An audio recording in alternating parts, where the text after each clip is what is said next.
요즘 검찰 보안 수사권이 참 많이 거론되고 있어요. 그런데 윤석열 정부 당시에 이재명 대표 잡으려고 전 검찰청이 동원된 것은 사실이죠. 온갖 있는 거 없는 거 다 끌어가지고 기소하고 그 한 것도 사실입니다. 내가 과잉수사라고 했어요.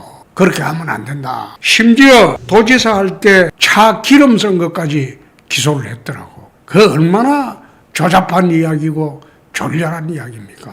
그래서 검찰을 이재명 정부가 들어와서 없애버린 거는 좋아요. 근데 그게 하나 큰 문제가 남았을 거예요. 검찰청이 아니라 공소청이 되어야 되는데 그 헌법에는 검찰총장으로 되어 있어요. 공소청장을 검찰총장으로 할 건가요? 그 검찰청이라고 이름 없앤 것도 나는 헌법에 위배된다고 봅니다. 그래서 그렇게 없애놔 놓고 수사와 기소를 분리한다. 저도 원칙적으로 찬성합니다. 그러나 왜 보안수사권을 둬야 하느냐? 최근에 광주의 장윤기 살인사건의 예를 봐서라도 보안수사권이 없으면요 그냥 사건이 묻혀버립니다. 경찰에서 수사를 해가지고 서류가 넘어왔는데 서류를 보니까 미비하고 그대로 기소하면 무죄가 날 것 같고 보안수사권이 없으면 기소를 하든지 그 다음에 무혐의 처분을 하든지 둘 중에 하나를 해야 되는데 서류만 보고 할 수 없어요. 실제로 사건의 진상은 검찰에 가서 많이 달라지는 경우가 굉장히 많습니다.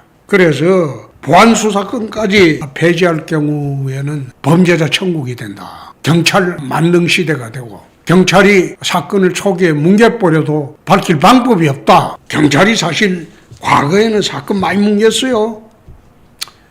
그래서 검찰이 유치장 감찰 가서 그 암장된 사건, 부당하게 뭉갠 사건, 그걸 전부 찾아냈죠. 보안수사권조차 없을 경우에는 그야말로 지능범죄, 그 다음에 대형 범죄, 이거 수사하기 어려울 겁니다. 그래서 사건 범위에서 보안수사권도 있어야 되고 보안수사 과정에서 새로이 적발된 사건은 검찰 인지수사권도 할 수 있도록 해야 됩니다.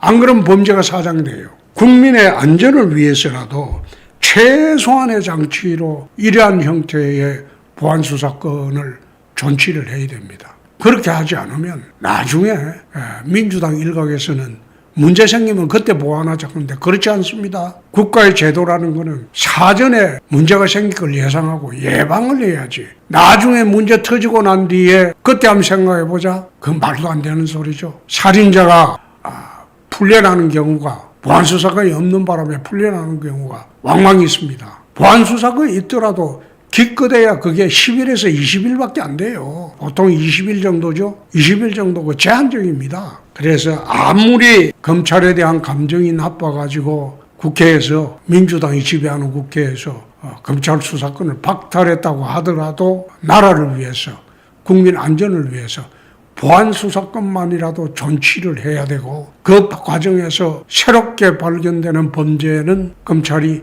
인지수사를 추가로 할 수 있어야 한다. 오늘 이 말씀을 드립니다. 더운 여름 건강 조심하시기 바랍니다. 감사합니다.